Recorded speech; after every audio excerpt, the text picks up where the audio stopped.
Hello, ladies and gentlemen, and welcome to a special episode of Hashtag Anime Talk. This is the Demon Slayer Kimetsu no Yaiba Mugen trailer movie review. My name is Lynden Burton, and I'm joined by my co-host, my Anime Talk brother, as always, Mr. Chrissa SJE. The residential Demon Slayer Stan is in the building. You already know, man. You already know how I'm rocking. I got the motherfucking, this is not even the English, the volume. This is the movie edition, bro. This is the motherfucking Japanese fucking movie novelization of the Mugen Train movie, bro. This dude I is bought crazy. this shit. I bought this shit because I thought it was the Mugen Train. Like it was gonna be like I don't know if you ever seen in Books a Million, they have like the anime manga novels where it's like manga, but they just take anime, panels or anime screenshots and make it into manga. I was like, hey, if I get the movie, I was like, I'm gonna get to see the movie before I actually see the movie. You know what I'm saying? But I'm glad it was, bro. I can't read this shit. This is strictly. Your ass gotta stop thinking for Demon Slayer. They got you. They got your ass. They got my ass, bro. But I ain't gonna lie, it came with like a little fire, like a little poster and shit like that. That man, one you know what I'm saying? To make up for all the Japanese words you can't read. No cap. I ain't gonna lie, it has like 2 or 3 pages I can understand. After that, it's just like maybe every once you get like a quick black and white screenshot of like one character. Wait, I gotta play a sound effect for you. I'm supporting. Wait, this is bad podcast. I'm supporting you, Footable, because this is official Jump. Like this is official Jump comics, but it's like J Books. You feel me? And you Footable actually put this together. I gotta hit you. You feel me? I gotta hit you with it again. Bruh. And then one more time. One more for you. For Chrissa buying an all Japanese word novel. Man. The cover dope though. It looked good in the collection. You know what I'm saying? I can't even lie. But shout out you Foldable. I could read this. I could read you Foldable, son. My nigga on the back, man. Yo, that's crazy, bro. That's supporting. I feel good knowing that I'm supporting the American release by going to see the movie, and Same. I'm supporting the Japanese release. I can't go see the movie, but I'm definitely supporting movie memorabilia and shit like that. I'm participating in Kimetsu. What was it, Bimbo? Whatever they was calling it on Twitter, bro. The motherfuckers went viral on Twitter. I see why. So the way we're gonna do this, Chrissa, is there's multiple facets how we have to attack this review. There's the overall review of the movie itself. There's the how does this work as a concept of being canon connecting to another season? There is how does this movie work in the grand scheme of anime? And then there's something that I have to do in the beginning of let's talk about Demon Slayer, just Demon Slayer as a whole. So I'm gonna keep it real with you. I feel that a lot of the stands, and this is not necessarily you because I know you be trolling.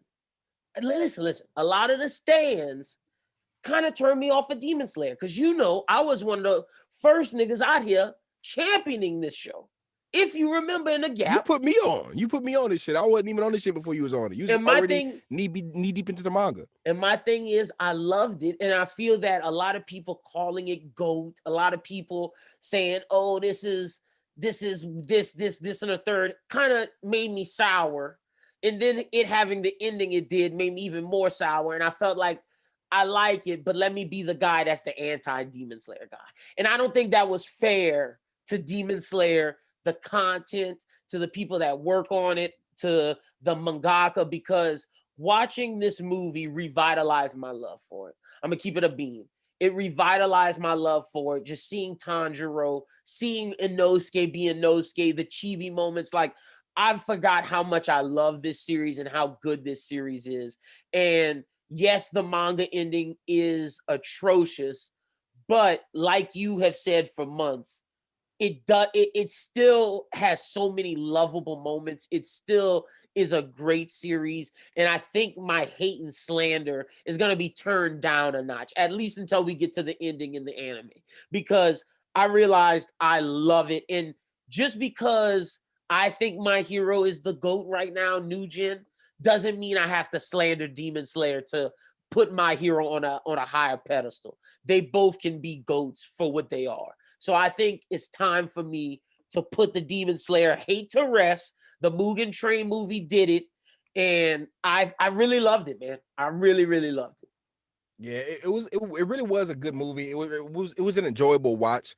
You know what I'm saying? But I forget what I was about to say. How do you feel about what I just said? Because we've been going back and forth for a while. All I'm gonna say is, as far as the ending, you feel me? The manga could do it. I mean, the anime could do it better when it comes to shows like Yu Yu Hakusho. The manga ending was cool, but the anime ending was a million times better because the manga ending was just wrapped up weird. It seemed like, you know what I'm saying? Even the anime ending was, but I get what you're saying. Like Tagashi was no, the anime ending was hard. The anime ending was hard. Like, especially the last episode. They wrapped it up perfectly. But as far as the manga, they kind of I'm not gonna say it wasn't wrapped up perfectly, but it was definitely wrapped up better in the anime. Bleach fans are hoping for the same thing too.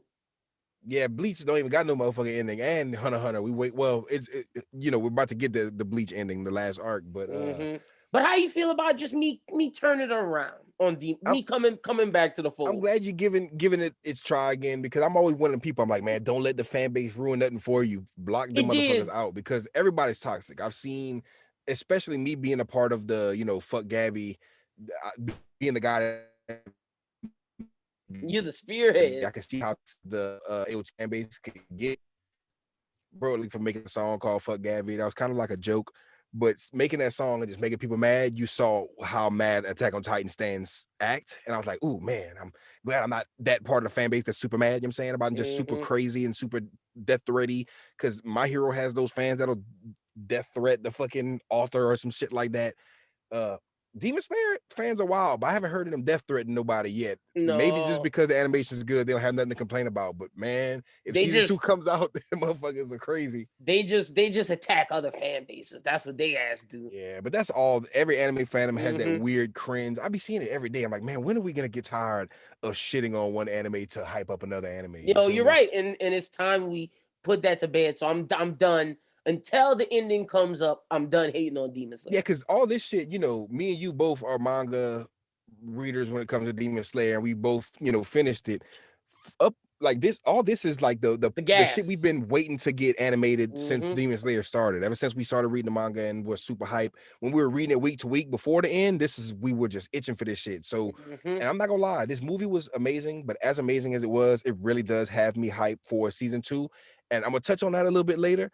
But definitely love this movie. I'll give it all its flowers, because in the theater it hits so hard. It amazingly in the theater. So happy I experienced in the theater. Now let's start talking about the movie. I saw it subbed.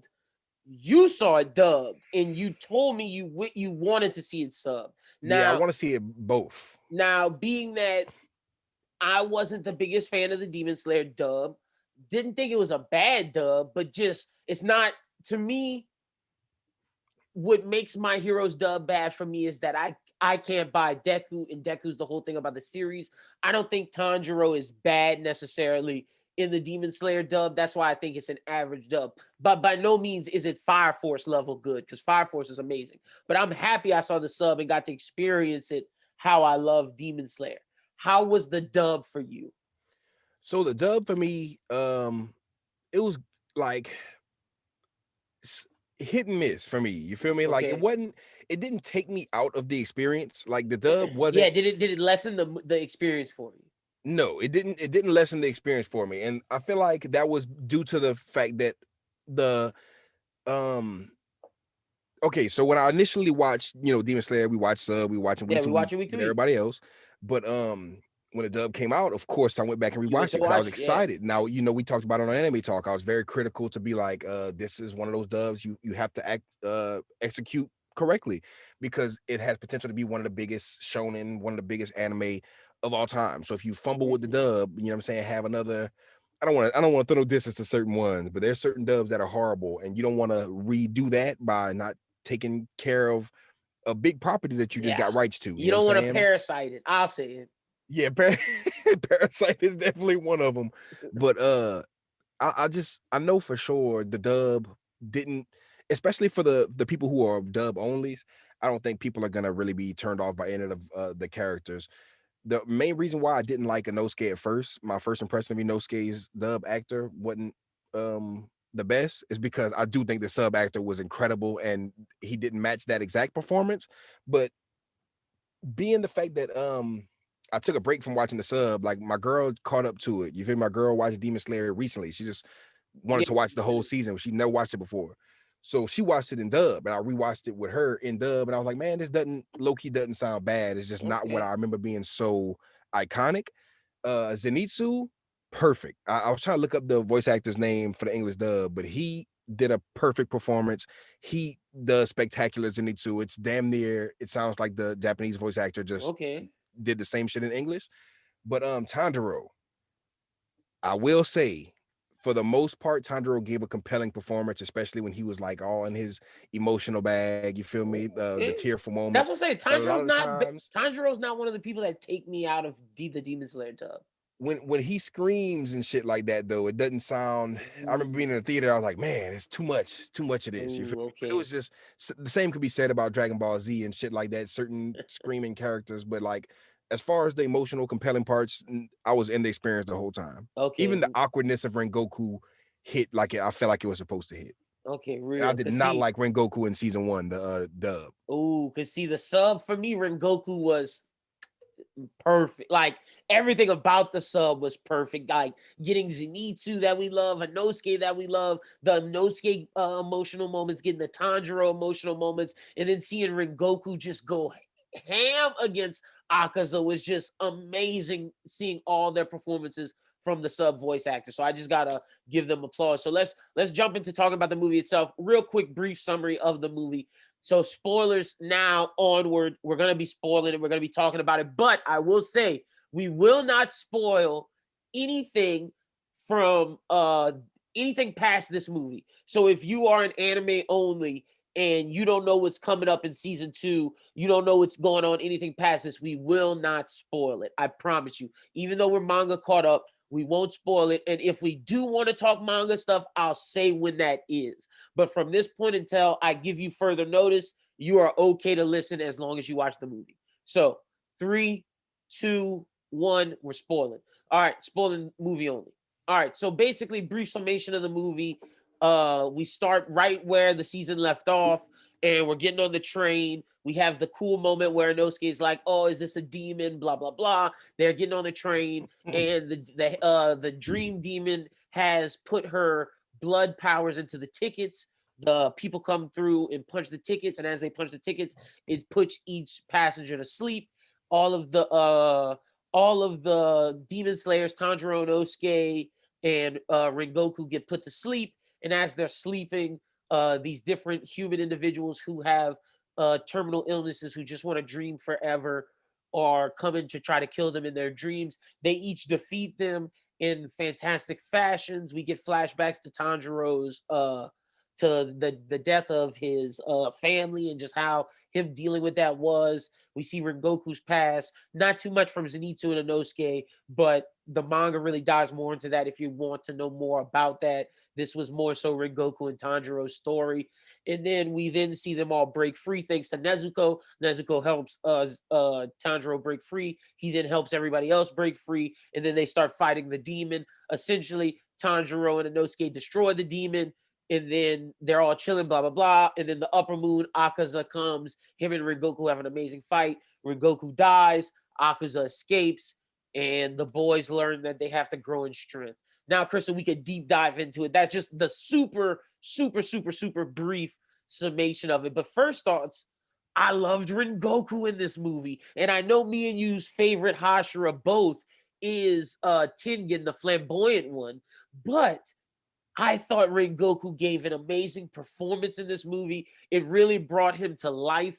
And I'm not going to say he's better than some of the. I'm not going to say he's second on the pillar list, but he's definitely top 5 for me. Yeah, he might be top 5 for me. He's definitely not top 3 for me. And I definitely was holding that in the whole time. Ooh, okay. See, he After might have season made 1. 3. He might have made 3 for me from this movie. I don't know. Oh, from this movie? This movie, Because he it was so, definitely. you felt the passion of him. Like, The humor came out of him. His power was incredible. I just thought Rengoku shined thoroughly in this movie. I definitely feel like he definitely got some good shine in this movie. Like he definitely looked really good, like as far as just animation wise, for sure.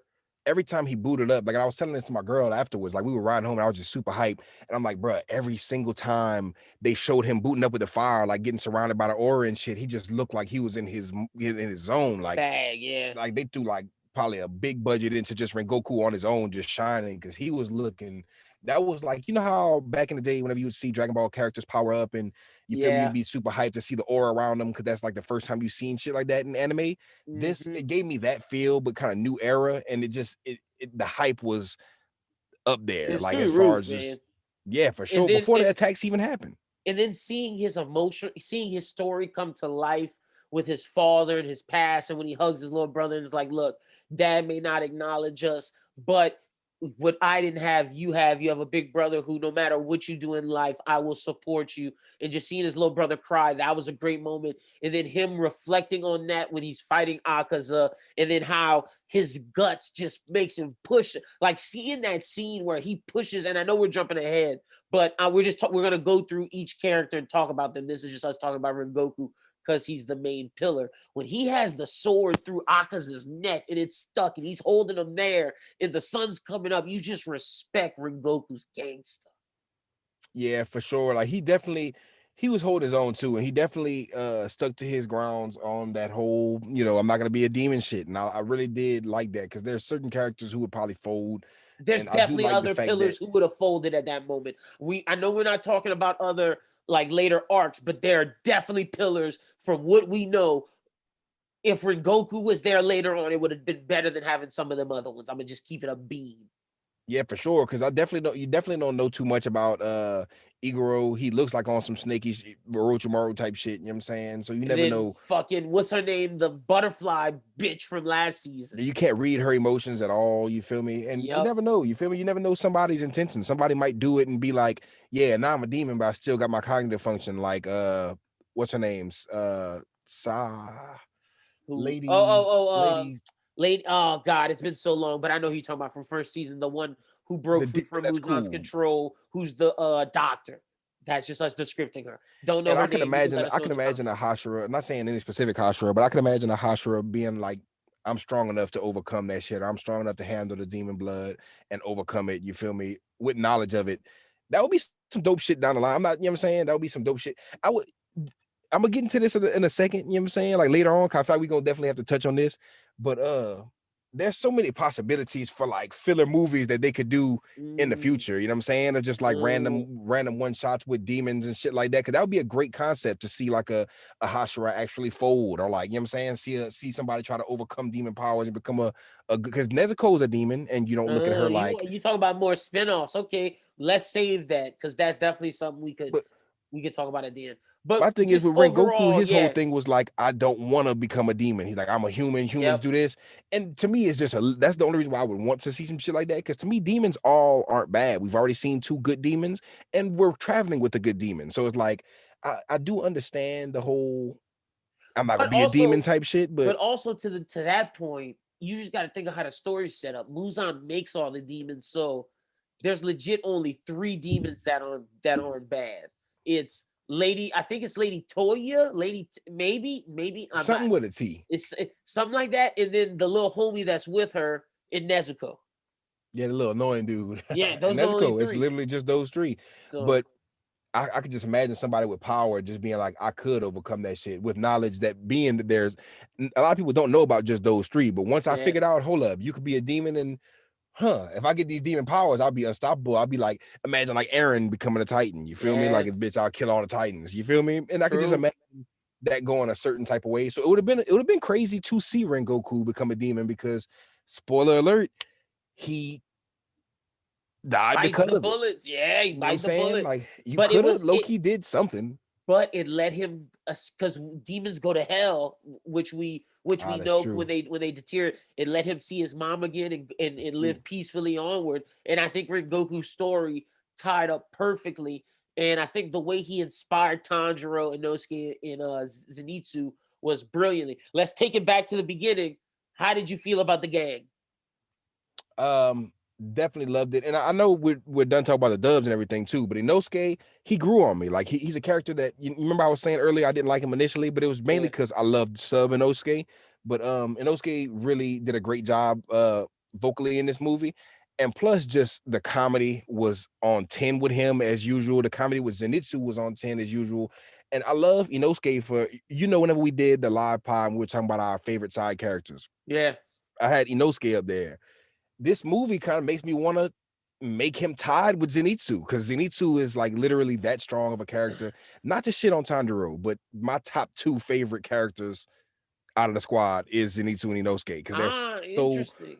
bro. Whenever Zenitsu, I think I have them all equal. Actually, I really do, bro, because Zenitsu has come like you said. I've grown to love him, because at first it was Inosuke and Tanjiro tied, but to me, what this movie did with Tanjiro, I loved, like, seeing him have because I forgot when he's in the dream state, the resolve to slice his neck and kill himself, to wake up constantly, and then him having to live through him experiencing the goodness of having, because in the dream state, so they're in the dream state, and then him having to deal with the fact that, oh, his family's dying constantly, like seeing his family, knowing that, like, oh, they're alive, him knowing he couldn't save them, and seeing, like, oh damn, this is what could have been, and him wanting to cling to that.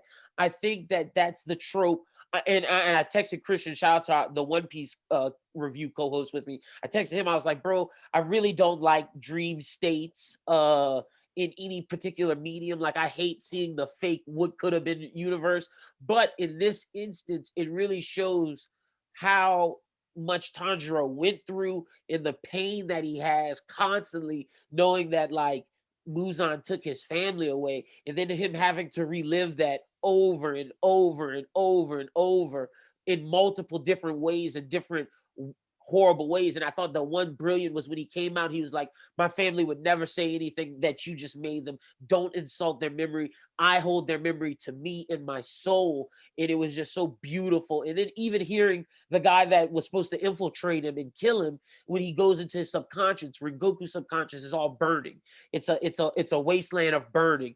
Inosuke's is this rocky cavern that a beast lives in. Zenitsu is dark unless it's the woman he loves. Tanjiro was this serene, peaceful, with little sprites that are warm and caring. It just shows how pure of a person Tanjiro is. Yeah, those little fucking sprites were like, "Oh, you trying to kill Tanjiro? Look, let me show you. His little soul's in here. Come fuck with it." It's like, well, look, we don't care. We know, like If that's what motherfuckers in you there need to melting, do, like, then damn. do it. Yeah, if this what you want to do, we're just here to help, man. We're just cool. Yeah, It's like, God damn it, I don't even want to kill this motherfucker because y'all too nice. You know what I'm saying? exactly. But I love that. I will say I loved all of their dream sequence kind of things. Like I love the Inosuke, him and his underlings. Yeah, I love that. I love how he ran up on the dude who was supposed to break his soul, whatever it was called. He ate him. He was like, "Fuck that!" Like Hilarious to see him. everybody else dealt with theirs different. Goku was choking the bitch out, and those guys like, "Nah, I'm about to eat you." And I love Zenitsu's. Like Zenitsu's was probably my favorite. Zenitsu wasn't like in season 1. He gets his shine towards the end, but now I forgot that, like, now at this point, Zenitsu's grown and he will never be like he was in season 1 ever again for the rest of the story. And I love seeing him chase around with those scissors. He was like, if it's not Nezuko, I'm killing your fucking ass. I loved it. That shit was hilarious. And to see the polarity of it too. You see him with Nezuko, and Nezuko was talking, and it's like a dream sequence with him and Nezuko. Like a bunch of flowers, and it was so light, pretty, luscious. And then when that shit was already, that reminded me of like some Sanji shit. That was already hilarious in its own. But then the opposite of it was even more hilarious because, like, bro, this is just about right. It's like this nigga is down horrendous. Yeah, it was amazing. And then having Nezuko break them free of their chains, I loved little chibi Nezuko. So cute when Tanjiro pats her on the head. He was like, she's bleeding. It just showed how strong their relationship is as brother and sister. I thought that was great. But then, okay, so then everybody breaks free, and then now it's time to fight the demon. I will say too, with the whole dream sequence thing, with the whole the suicide thing was super nuts. Like with the whole Tanjiro having to kill himself, because the first part, it was already dark enough with his, him having to relive happy times with his family and having to kill himself in front of his family. But then when Enmu got to the point where he was like, oh yeah, bitch, I'm putting you to sleep and you gonna have nightmares. And he started fucking with Tanjiro, and I like how you said it was just Tanjiro hopped out of it, and he was like, man, my family would never do that. Don't ever disrespect my family.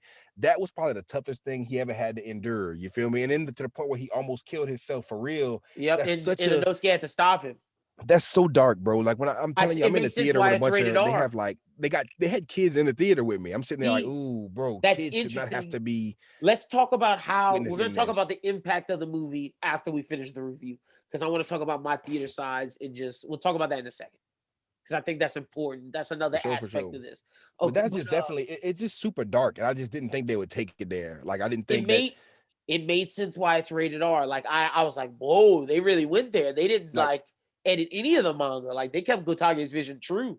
I know for sure in media, especially on Twitter and places, they'll have like warnings for like trigger warnings for stuff like that. And just because it's very serious, and I know how serious it is, the just the subject itself, and just knowing how close he got to really doing it for real after fake doing it over and over and over, and the wording for the how he did it. Like I remember when I read the manga for the first time, I was like, ooh, this is dark. And then thinking about how they were turning this into a movie, my first thought was, really, they're turning this arc into a movie? I'm like, a movie? This is a dark ass arc. Like this is some fucked up shit that's happening. You know what I'm saying? We've seen like One Piece come from manga to anime edited, where Whitebeard lost half of his face, but instead of that, they just got his mustache burnt off. Same thing with My Hero, same thing with Naruto, same thing with some of the greatest shonen. They get edited to a certain degree. Bleach.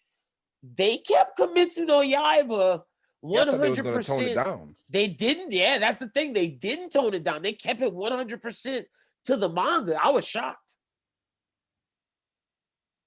Yeah, I thought that was super great. Shocked. They really let it. They let the chopper sing, bro. And it added to it. You feel me? It added to some, because Demon Slayer's always been big on horror, suspense, thriller. It definitely thrilled us. Everybody in the theater was shocked. I know for sure, but I know for sure. Just the whole dream sequence and just the whole thing behind Inmu, that being his thing, to where I love making people super happy, and right at the end, just like fucking him over. Yeah, he's just such a dark villain, such a like you would say, like a mustache twirling evil villain. Because one thing I will say about him is, this is the only demon we've seen thus far in the anime that didn't get a backstory. They didn't really show too much about that. They're just he's an evil fucking piece of shit. Let's jump into him. Let's do Akaza after we talk about fights. So let's talk about Inmu. As it relates to the demons we've seen so far from season 1, with the bongos guy, the web, he's the best one so far. But like you said, he's the least compelling because we don't get a backstory. I think that's because he's mustache twirling. And he's super fucking evil. And I think the villain we see later is a little more compelling than him, because I gotta be honest.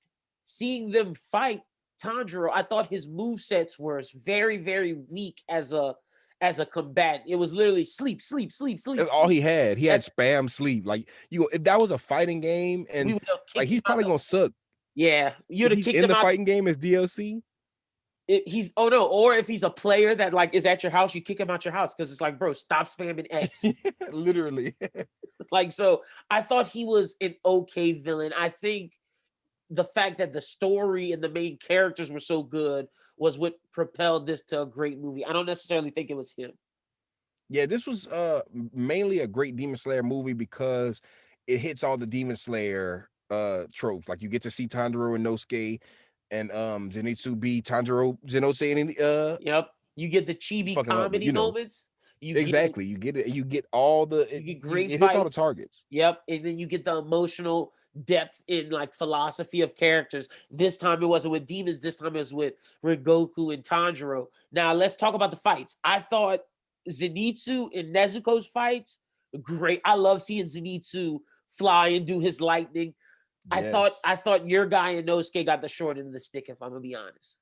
He low-key shined a little bit with the front part of the train, but that was my favorite part. My favorite part was seeing Zenitsu just like zip through the train, zoom, protecting Nezuko, protecting the game. Zenitsu and Rengoku. Those were my two favorite people fighting.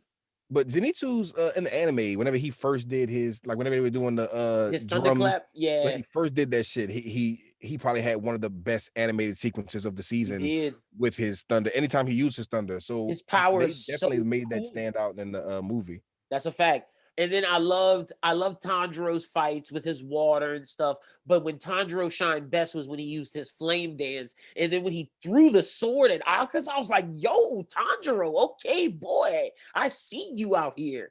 But I think the coolest moment for Tanjiro and Inosuke is when they are falling through the eyes and Inosuke opens up the spine and then Tanjiro finishes him off in with the flame, and then the train is destroyed. Yeah, definitely. I definitely love the fact also that Inosuke he wasn't the thing couldn't look him in his eyes because he got Yeah, that because stupid his fucking board hat mask on. on. Yeah. So fucking hilarious, bro. Only Inosuke would have the advantage for some stupid shit like that, but definitely amazing fight sequence. And I definitely think his design of his swords really shined through, even though he didn't get a lot of fights. I thought every time his blades were on screen, they just stood out in the theater. He was just fucking perfect comic relief every time he pulled up. Yep, He that's he a fact. didn't like Zenitsu had the perfect amount of comic relief and badassery, but Inosuke was just comic relief and then tears at the end. Like, you know what I'm saying? Now let's talk about the climax fight, which was not with the main character Tanjiro. It was with Rengoku and Akaza. How do you pronounce it? Akaza. Either Akaza. Akaza or Akaza, but I've been saying Akaza. With Rengoku and Akaza. I thought that fight was absolutely incredible. Seeing his wind punches. He to me, he was mustache twirling, and I know we're gonna get his backstory later, but as an opener villain, he was way more compelling than Enmu.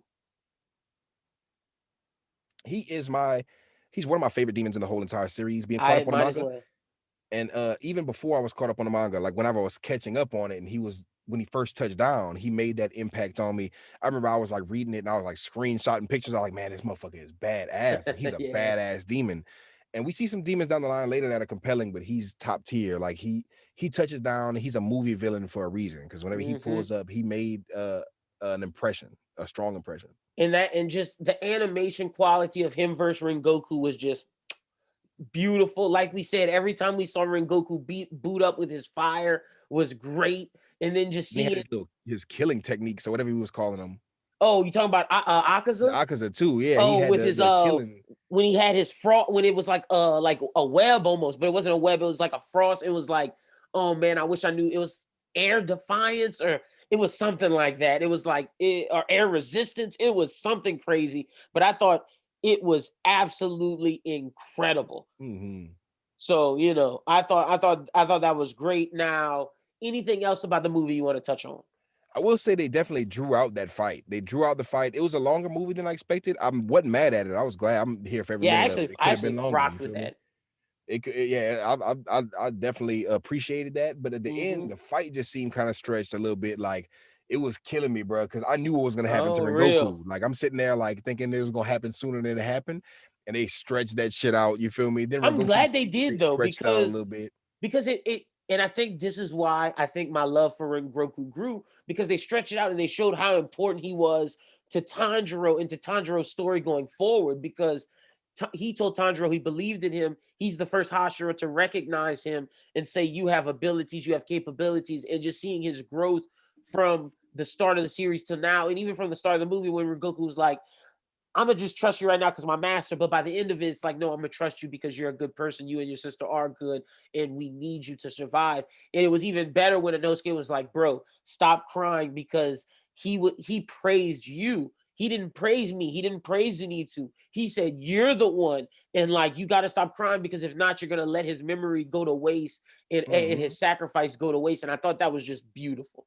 Yeah, and you don't expect that kind of level of deepness from Inosuke. Yeah, that's a fact. That's a fact. But, and I definitely love to add to your point. Like whenever he specifically singled out Nezuko too, he was like, Nezuko is a fucking demon slayer. She's demon slayer core. You know what I'm saying? He's like, I respect her and what she does too. He's like, I don't give a fuck what nobody says about her being a demon. She has protected a lot of lives on that train, and he's like, I respect that. Nobody could take that from her. Nobody died. You feel me? Yep. And I was like, damn, son, he even addressed Nezuko, and I was like, that nigga Rengoku was real.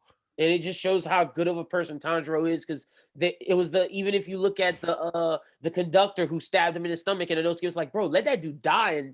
And Tanjiro's like, no, bro, he served his sins. He doesn't have his legs anymore. I'm not gonna kill him. It's not my duty to do that. It's my duty to protect him and let fate decide for him. It just shows how compelling of a character Tanjiro is, and how the Demon Slayer Corps need people like him. Facts. Because Rengoku, the main thing is he died, but he was the only one to die there. He kept his promise true to not let anybody die on that train. That's a fact. And I thought maybe that might have been Cap, because ain't no way that bitch that he was choking out for that long survived that. Nigga, his hands were on her neck. That motherfucker. I remember they had like he was holding. I'm like, damn, that's fucked up. But she broke free. And then she was about to stab Tanjiro, but you're right. I thought she was dead. There's no way. I remember at the end, like when he originally did it, I was like, that's fucked up. But then it cut away, and you saw Tanjiro dreams, and they was doing all kind of other shit. And he was still doing it. I'm like, oh shit! I'm like, this bitch is still alive. There's no way. I was like, there's no way. You gotta be a soldier. That's a Are We Sure? Well, then if we gonna do Are We Sure, I got another Are We Sure. I know they said no one died, but when that train boom and flipped over, there's no way no one died.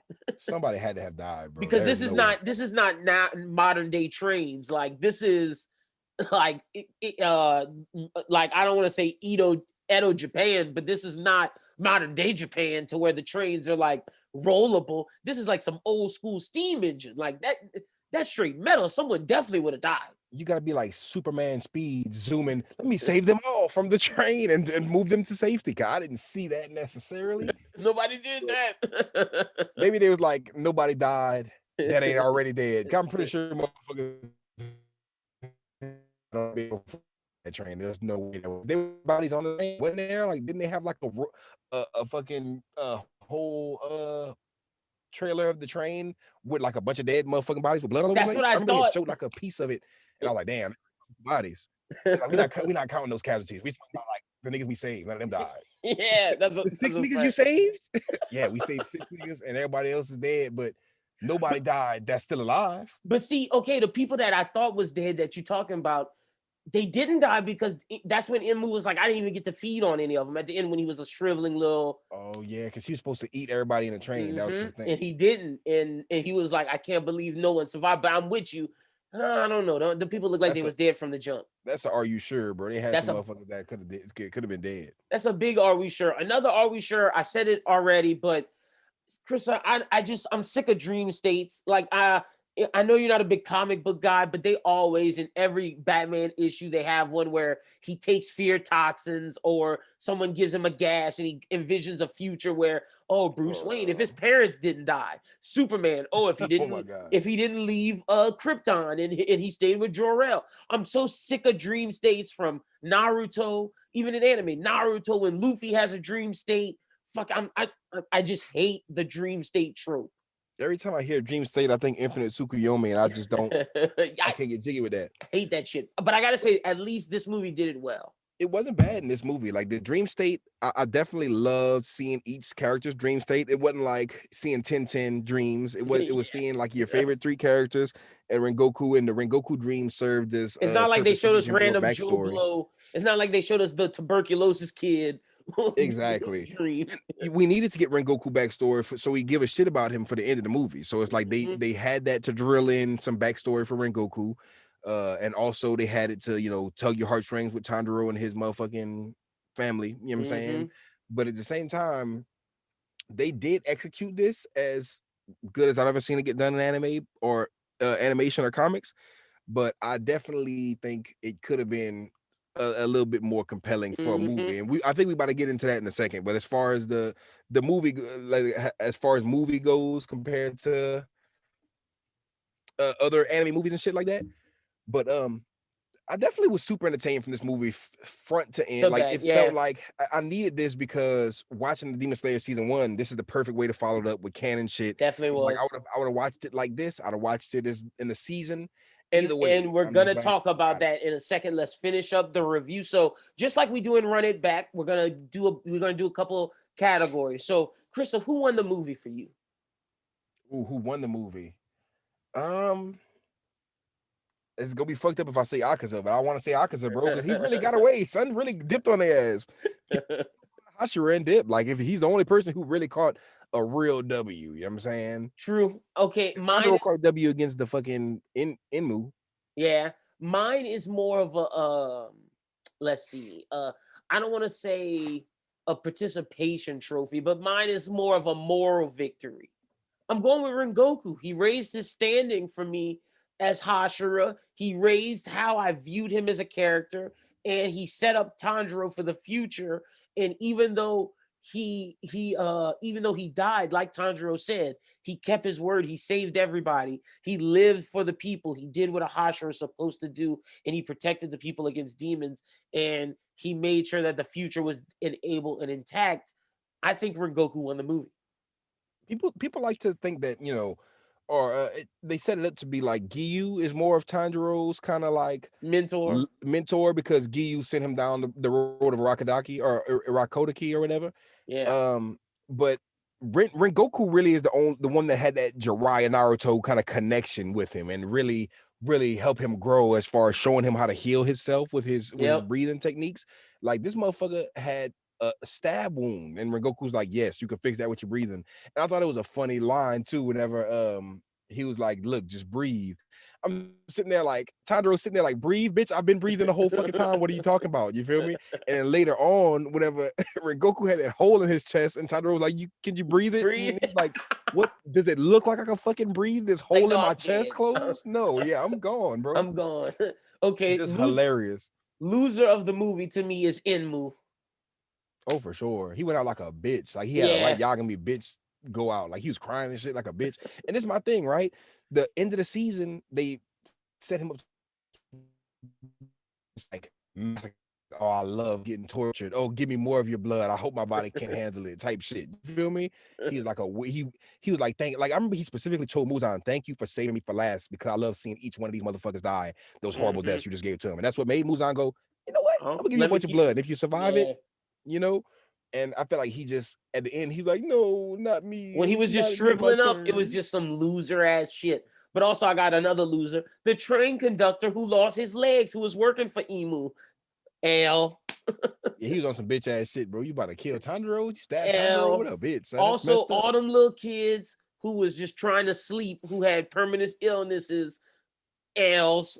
Big L's for all them y'all kids, gonna die boy. anyway, so y'all working for a demon? Y'all didn't even the only one that don't catch an L is the one that was in Tanjiro's fucking brain, because he was cool. Because they're dumb. Tuberculosis kid. My thing is, okay, so you think, okay, so I'm gonna work for the demon and just try to go to sleep instead of saying, oh, turn me into a demon. Then they try to shit on that man too. They were like, you got tuberculosis, bitch. And I was like, what the fuck? I was like, why would y'all just shit on that man and throw that in his face like that? I'm like, that's disrespectful. Like, my thought is, they're even more so losers because they instead of choosing to become demons, they were like, nah, we rather just sleep for forever. That's big loser energy. Fucking sleep forever. Yeah, like fuck this. Like, Infinite Tsukuyomi, please. That doesn't sound that bad. Like, come on, son. Like, fight. Even Rengoku knew he was about to die, but he fought for what he believed in to the end. He wasn't like trying to take no fucking cop out. So those are all the losers. 6-man of the movie. This is the person who's a role player, who's not necessarily a starter, who didn't get a lot of time in the movie, but they definitely had a big impact. To me, it's Nezuko. Nezuko didn't get a lot of shine in the movie. She wasn't like the lead. She was kicking shit for a little while. She was kicking motherfuckers' heads off and killing people. I thought when that's my thing. Like she didn't get a lot of screen time, but when she was on the screen, she had a big impact.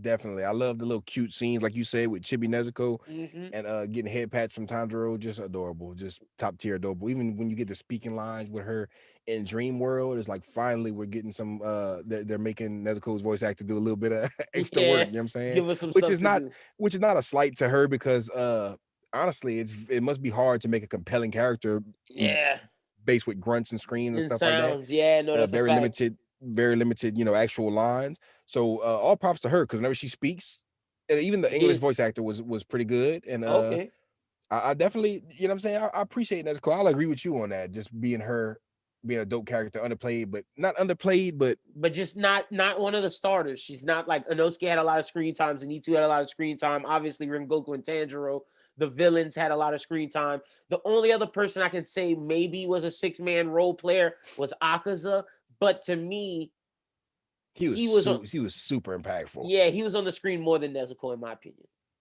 He might have been on the screen more than fucking Inosuke, low key. It may be true. So, all Or right, equal. we both got Nezuko. Best fight of the movie. Which one you going with? The end, of course. Yeah, me Akaza too. versus Rengoku. That Rengoku. was animated to perfection. Yep. Ufotable deserves all their flowers for this one. If I don't want to say, like, you know what I'm saying, motherfuckers are right when they say Demon Slayer is carried by animation, but the animation is so good that it's a compelling argument. So you got to give it that. It was up there. What would you say the secondary fight is? Because I agree with you in Rengoku. Secondary fight? That's where it's interesting. I don't even really know about fights. I just really like just seeing Zenitsu zip through the train and like So you I go with really Zenitsu just protecting any kind of Zenitsu fight. Like I like seeing it. Just to be different from you, I'm going Inosuke and Tanjiro fighting through sleeps and doing the suicide and then having to cut through the neck and destroy the train. But I do agree with you. Inosuke really saved Tanjiro's life right there. You feel me? He definitely did. Okay, so that's pretty much it. Besides the rating, Chrissa, what you rating it 1 through what we do 1 through 5? What you giving it a 5? Giving it a 5.5. No, I'm gonna give it a 5. So I'm gonna give it a 5. So this is like just because of the quality, it's definitely a 5 for me. No, I agree with a lot of people, and I definitely gotta say this. When I go to a Superman movie or when I go to Avengers movie, they do have great storytelling and everything, but I'm not expecting, like, you feel me, Tarantino level. I'm not expecting like crazy fucking M. Night Shyamalan plot twists. You feel me? Whenever I go into watching Naruto, I'm not imagining it to be Death Note. So I will say that this is not the most crazy deep story, but it's a 5 based off of how it executes and how it executes for its story. Everything it did to perfection. And you got credit and flowers for being good at what it does. You know what I'm saying? It's giving you compelling characters, compelling stories, emotional like I heard people talk about the Japanese voice actor for Tanjiro and how whenever you see him like after the whole Rengoku shit, his voice is tearing. It's very emotional. That shit'll make you cry. That's what I'm saying. I'm in the movie theater with Fade and my girl was crying next to me. I'm not crying with the thug tears like building up. I'm just sitting there like the sub was it was immaculate, man. It was immaculate. And that's why I'm with you with a 5. And to me, it's like this. Okay, like you said, it's not Tarantino. It's nothing that's crazy, mind-blowing, but you have to give something its props because okay, we know it's not that, but what it is, it does at the best level. Just because we're not getting LeBron James level performance with being able to dunk, being able to pass, being able to do everything, shoot threes and everything. Just because Steph Curry can't dunk and do LeBron, you still give Steph Curry high regards for making the points he makes. He's the goated threes. Exactly. Just because Demon Slayer didn't give us the most compelling story ever, the story it did give us, it executed everything that it gave us to perfection. So I think you have to give it credit. And then the animation by itself made everything else look better. Therefore, it elevated it. It has to be a 5. It's one of the better anime movies I've seen. And honestly, we can jump into this. It's better than both My Hero movies. Damn, I didn't think you was gonna say that. I didn't think you was gonna say it was better than both My Hero. I know you don't like the second one, but the first one was pretty good. Look, I love My Hero the anime, and I think My Hero Academia is the best new gen. You know, I feel that way, but you know, I did not like those movies. And those movies weren't canon either. So what? That probably has a lot to do with why they weren't as good as they could have been. You know what I'm saying? Exactly. And that's my next point. So let's talk about that. How did you feel? And this, I want to shout out to all the new listeners to Anime Talk that I met at the movie theaters. I asked a lot of people at the movie theaters how they felt about it not about how it being canon.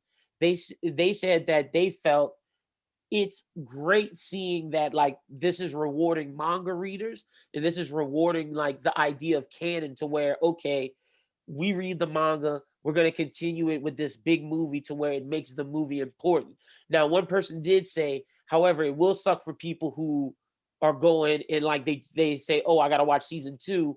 I don't know what's going on. They miss a whole thing. And they said they hope they put this on streaming. And I agree with them. But in terms of movies going forward, I actually want more of this. So movies for that this matter. For this specific movie, right? I feel as if for season 2, when it starts off, they're going to start off with a little bit of recap, not like a Dragon Ball See, Super full season movie recap. I But don't think so. if you noticed, what happened, and not to get too big into spoilers, because I don't want to spoil nothing for non-manga readers, but at the end of the movie, we get certain things that happen, and they're like open-ended and don't get wrapped up. You feel me? And just the two things, like Tadro threw his sword after Akaza, and Rengoku's sword was stuck in Akaza when Akaza dipped. Yep. Those are two things that we're gonna see open up the season 2, because this is not a spoiler. This was in the movie. This is a movie spoiler, but Rengoku told Tanjiro, "Hey, bitch, go find my little brother and tell my little brother, give them my little brother's message." So Tanjiro had to deliver that message, and he has to go get the book from Rengoku's house. Exactly, for the sun powers and shit like that. And that's why I don't think we're gonna get. I think it's gonna be just like this movie, where it's gonna enter in with that final scene of the movie, and then I think we're gonna go do exactly what you're talking about. I don't think we're gonna get a recap, because they showed me with this movie, because I just mean like a little flashback. You know what I'm saying? Like just that's how they're gonna handle it. There's gonna be like, this what happened in the movie real quick. We're not gonna the tease movie the fight. didn't open with anything that happened in season 1, which I thought it would have. Because they definitely just threw you in that bitch. And that's why I think they're being different. I think they said, no, go watch our movie. Go watch season 1. I think they're forcing people to do it. And I applaud them for that. If you're going to do it that way. And that's our main issue with Dragon Ball. We watch Battle of Gods. We watch this. It doesn't matter, because they're just throwing it in the season anyway. So it's like, no reason too. Like, this matters. Lesser quality too. And this matters. That's why I rock with this. I hope they don't give a flashback. My only thing with this is, right, I love this movie. It is a 10 out of 10, 5 out of 5, 100% for me, 5 stars. I looked at it differently than movies, because going into non-canon movies, you don't know what to expect, because there's no source material to base it off of. So you're going in completely fresh.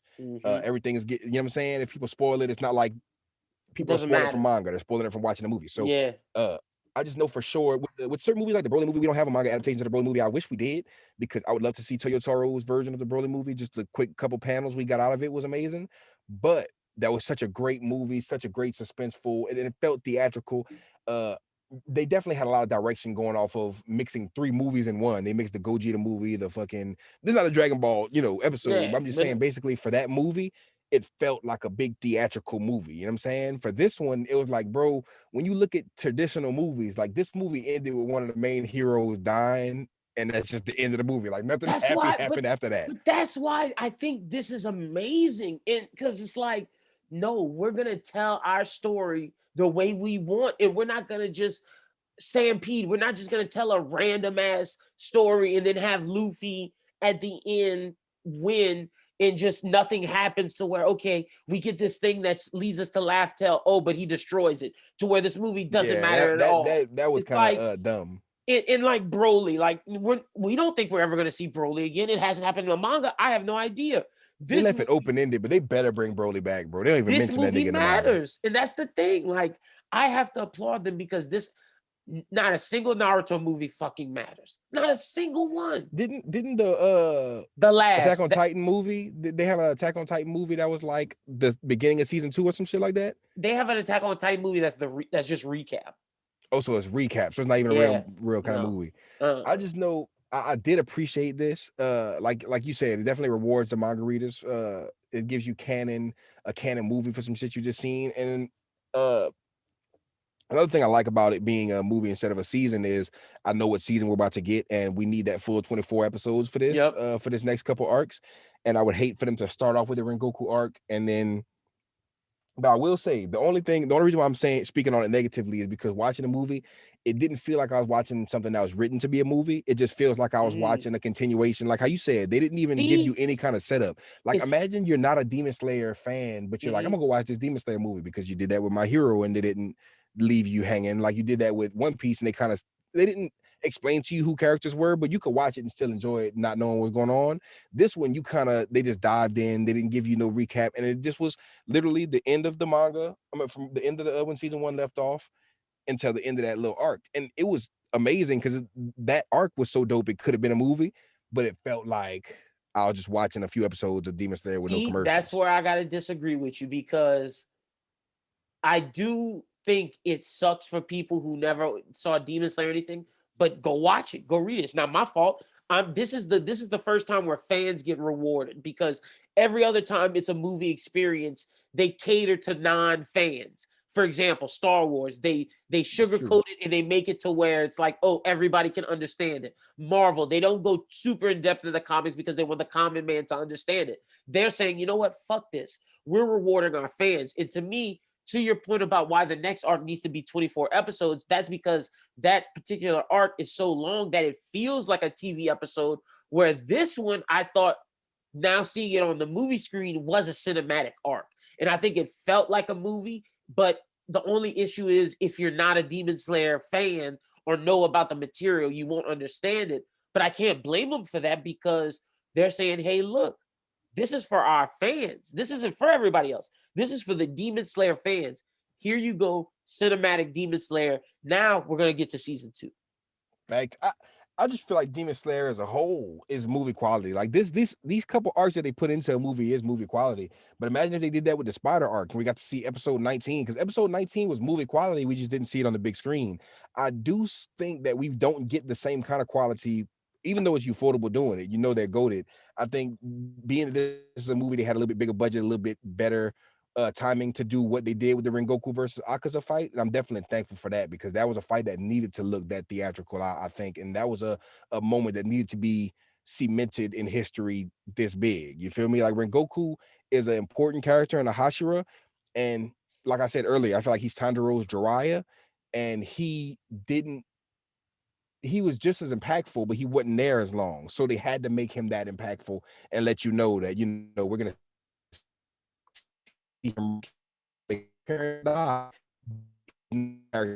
easily forgetful, like Raditz or some shit like that just pops in, dies, and whatever, nobody cares afterwards. I feel like Rengoku is gonna leave his impact and leave his mark, not only on the series but the fandom. You feel me? No, for sure. And okay, so the final thing I want to ask you is, do you want to see this happen with other anime, to where if we get a move, like let's say for My Hero, let's say what we weren't getting My Villain Academia this season, let's say they said, oh, we're going to turn that into a movie, or for Dragon Ball, let's say they turn the Moro arc into a movie, but they don't make it into a anime season. Do you want to see this trend continue? I say yes. I would love, because when Dragon Ball Super comes back, my only fright is they're gonna make the shit into a Moro movie, and then they're gonna do another movie, and then they're gonna bring the series back and start with those two fucking movies and seasons. I don't want that. But I would definitely love to see the Moro movie as a Moro arc as a movie. I probably wouldn't spend money to go see that bitch in the theater. I'm probably gonna wait, because I don't like the way that arc ended in the manga. True. But they could fix it for the anime. I know the Toyotaro version of the manga, Tournament of Power, was different than the anime. But just the idea in general, do you want to see the idea happen again? I say yes, just because Chainsaw Man, I feel like the first half of Chainsaw Man will go great as a series, but the end could be wrapped up into a movie, and it would be I would love to see that on the theater, bro. Like, when I tell you Fujimoto's visual storytelling is perfect, it would be perfect for the big screen.